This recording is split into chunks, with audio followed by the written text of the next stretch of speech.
on the Anything consensus. good to say about the show? Okay, let's talk about the good shit. Okay. Do you have anything good?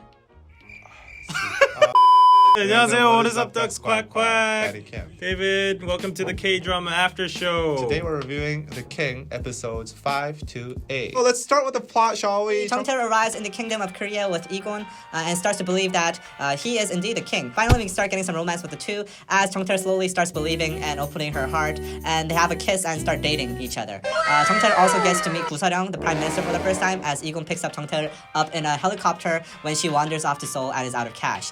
This is the start of a little rivalry between Gusaryong, the prime minister, and Chongtae. The prime minister, wanting to find out who Chongtae is, starts digging and sees that she's actually a locked up criminal named Luna, or at least that's what she thinks she is, because Luna is a locked up criminal in the kingdom of Korea. She goes to meet Luna when she gets out of prison and is surprised to find a totally different personality, and she starts wondering what the fuck is up with this girl. Meanwhile, Edim, the bad guy, meets a pregnant woman living in the slums and asks her if she wants to change her life, and he then shows her the pictures of a woman in the parallel world where she is a daughter of a conglomerate living a rich ass life, also a relative to the prime minister. She says if she kills the woman in the parallel world, she could take her place and live a better life. This seems to have developed into a legit service, and it seems like many more people have been traveling between the worlds to live better lives and killing their other selves. So Egon realizes that many more people have come to this other world than he originally thought. As he walks into a restaurant and the owner accidentally calls him the king. After some interrogation, Egon finds out that the owner of the restaurant is actually waiting for a call from Edim, probably to head over to the other world where he can live a better life. More and more people start to become suspicious of this fact of more people coming over to the other world, with Kang Shin-jae being suspicious of Cho-young, who is actually Eun-sup in the Republic of Korea, with polar opposite personalities. Kang Shin-jae investigates the hotel room of Egon and Cho-young and finds Egon's notes with the Kingdom of Korea logo, and he has flashbacks from a distant memory, and mysterious flashbacks happen. It seems like Kang Shin-jae is also from the kingdom, and he asks this to Egon once he comes back to the hotel room and finds Kang Shin-jae there. Very confusing, but if you've seen the drama, you get what I mean, right?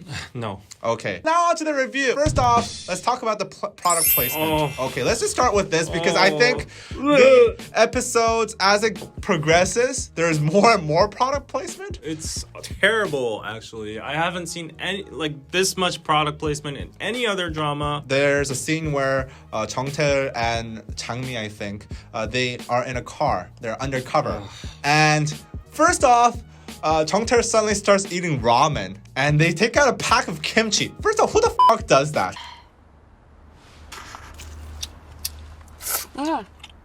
Who the fuck takes out a pack of kimchi while eating ramen in a car? The kimchi itself is product placement, obviously, and they're like, oh my god, this is great kimchi and shit like that. And then Chongtae takes out a lip balm. 나도 그래서 안 여쭤봤다.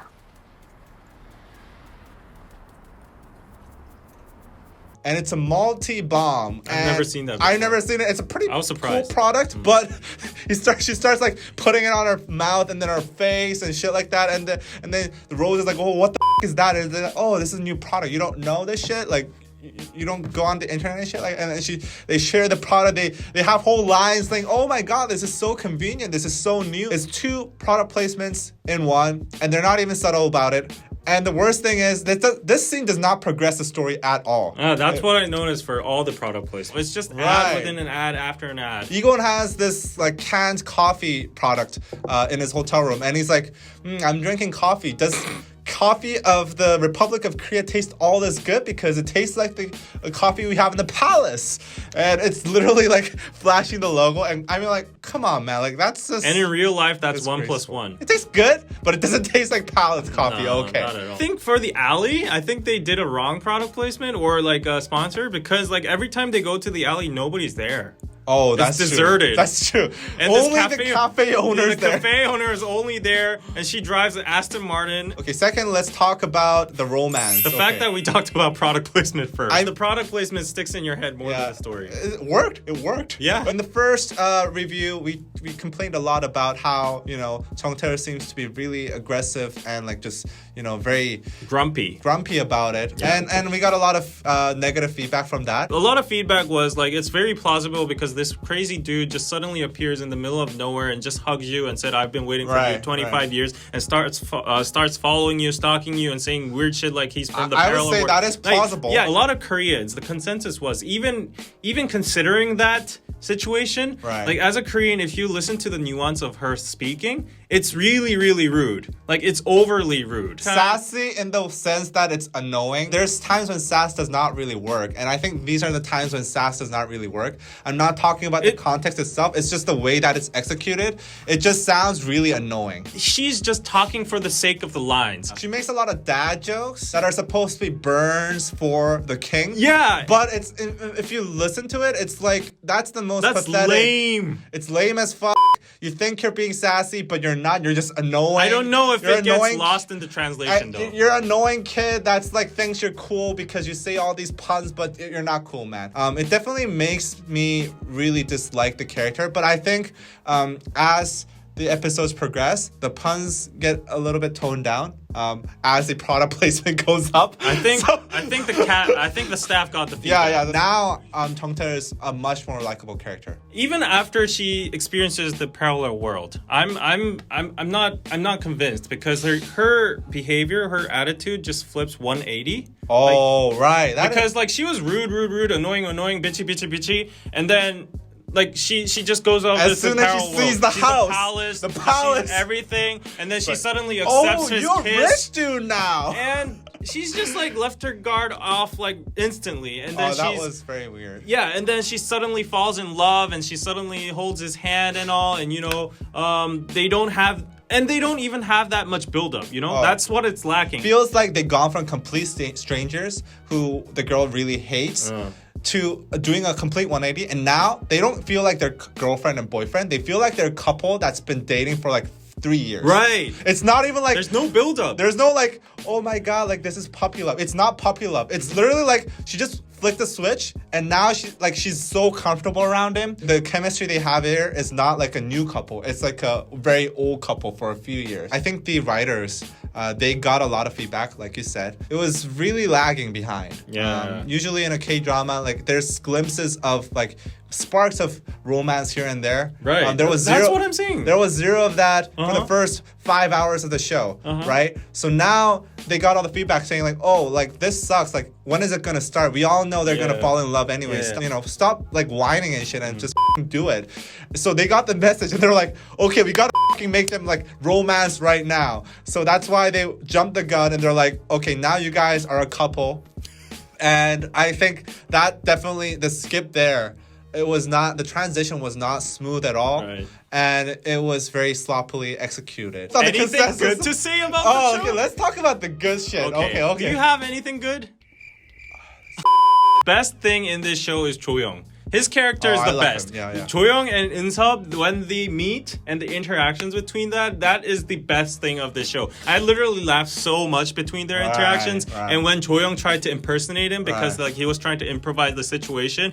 네, 안 걸릴라 했는데 별일 아닙니다. He suddenly speaks in Busan Saturi and stuff like that. Jo-young always tries to shoot him whenever he says anything disrespectful to the king and stuff like that. And In-sub's I'm that man, come on. And that kind of duality is just so, it's just so funny. And he's, I think, the most likable character. He's the best character in The King. And I really respect the actor because he's probably has to shoot that scene twice with the different characters. With no interaction with at all. With the polar different characters. Totally opposites. Shout out to Woo-kwon. Great acting. Yeah. Mystery aspect of it. The jumping between the worlds and having a service where you kill the person in the other world and you take their place. This is a legit service they provide now. Well, I think it's a service, but at the end, it's a big scheme from Edim. He's using that service to make these people on his side. Right. He's taking over the other world. Yeah, he's taking over the other world. So I think that side is very interesting. I think it's finally starting to become interesting. But at the same time, it's getting very complicated too. I'm starting to oh, what was this? Who's this dude again? Right. What? I wish the names were at least the same. Oh yeah. If that's the case, then at least it would be easier to track. For the first 3 episodes, I thought Kang Shin-jae was Jo-young. Was I the only person that thought? No, I don't think you can get confused with the main characters. But No, Kang Shin-jae looks like Jo-young. No, he doesn't. Yeah, he does. They look the Not same. My constructive criticism would be that if they had different color palettes for, say, the Kingdom of Korea versus the Republic of Korea, if they had different color grading, then I think it would have been easier for people to tell, okay, we're now in the Kingdom of Korea. We're now in the Republic of Korea. That's nice. I think that would have been easier for people to tell. They made a mistake of introducing too many characters all at once. Yes, exactly. Too many new characters. Exactly. That's why it got so complex. And the problem is that not only when you introduce one character in this drama, not only are you introducing one character, you're introducing two characters. Yeah. So it makes it even more confusing. Yeah. I gave up on keeping track of who's from the other Oh, one. right. I was just like, I'll just focus on the main 4 characters, and then like all the other extras that crossed over, I'm just going to be like, okay. Another constructive criticism is... I said this is positive.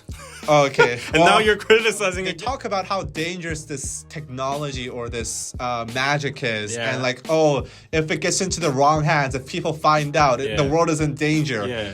But then like, literally, Egon goes around telling everybody he's the king from the other side he does no effort in hiding this shit. Random thug coming out of the restaurant. Now he knows. Like if it's such a mystery, why are you like showing it to random ass people on the street? You know, some random ass police officer knows because he was kind of sloppy. It's not even sloppy. He doesn't even make an effort. Even the cafe owner knows. The alley cafe owner knows about like this king from the other side. He knows that Irim is doing something bad, right? And he needs to like keep himself safe from Irim, right? He knows that Irim is gonna get him. Yeah. But then why is he making like everything so public, right? He's making a show. So that doesn't make sense to me. Yeah, and now the prime minister knows too. Right, now everybody knows. Yeah. Bitch, like, you said like, no one in the palace can know. And now everybody fucking knows. Yeah. I don't get the relationship between the prime minister and the whole love triangle. I don't even think it's a love triangle at this point. I don't see any affection towards Egon from the prime minister. There's no chemistry. Like, I don't know why she has a grudge on Jung-tae. I think it's more like she just wants to win. I don't think she wants to marry him. It's more like she wants to manipulate him so that she can have what she wants politically. Because, you know... But not in the term of love. No. And I think the fact that Jung-tae appears and she's like becomes not jealous. It's more like she just wants to win over Jung-tae. And the biggest mystery of all, like Shinja's mom, she was in the car looking after him. And she was like all getting sentimental and stuff. But she suddenly says like, she suddenly takes off her bracelet and shows her arm. And it seems like she slit her wrist. Was her mom? That was his mom, yeah. Yeah? Oh. Yeah. Seems like she slit her wrist several times. Yeah. And she says a line saying like, even if I die, you're going to bring me back again. I think there might be like additional powers to the flute or something like rewinding time or whatever, like making some person live again, or maybe he might have an alternative universe again, like I don't know. One more thing. Oh my gosh. One more thing. I think they should put out the unnecessary scenes that are just for the sake of like just like spotlighting a character. You know, for example, the Navy. The naval warfare with Japan. God, like, why Japan. That's just for the sake of like showing Egon as like he's a true leader. Yeah, he's a true leader. Strong character. And just like it almost seemed like propaganda for me. Like, Korean people hate Japan. Yeah. Why don't we show that the king, your highness, is beating Japan in a naval warfare? That's what it seems so blatant, and it's like almost a disgrace. Does this like drama think we're f***ing dumb? Suddenly they're having good relationships with China and like because they want to sell the show to China. I know, it's so blatant. They're like, they suddenly say like, no visa for China in 336 I always like China, blah blah blah. They really want to sell the show to China. I guess they have no plans to sell the show to Japan. All that CG for nothing. I know, that was the most expensive scene in the fucking drama, and like, why the f*** do you need to spend money on that shit? Anyway, there you go. That was the King After Show. It feels more like we're just like shitting on the show at this point. Are we gonna finish it? If the TV rates go below 5, let's stop. That will be. It's currently 7. 7 to 8. Yeah. If it goes below 5 next week, let's stop. Okay. You guys will agree to that too, right? Okay. If it gets below 5, I think we have no point in watching this anymore. There you go, the King. Tell us what you think. That was a long video. Bye bye.